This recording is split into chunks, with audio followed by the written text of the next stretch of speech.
突然就好像人醒了或咳嗽2声，这才醒来，这个就要很高的警觉，有可能其实你不是一般的打呼，而是呼吸中止症。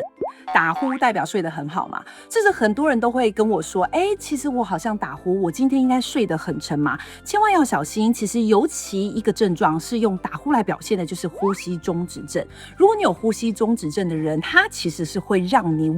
整个晚上几乎都是属于非常前面的状况，因为当你这个呼吸断掉的时候，有时候你人就会被惊醒，换言之，你好像晚上持续在做噩梦，持续在给你一个突然的呼叫，这个是一个很不好的警讯。那要怎么分辨呢？假设今天的打呼是打呼到一半，突然就完全停住，突然就好像人醒了或咳嗽2声，这才醒来，这个就要很高的警觉，有可能其实你不是一般的打呼，而是呼吸中止症。这种通常是要去看睡眠科或是耳鼻喉科做治疗，才是比较完整的选择。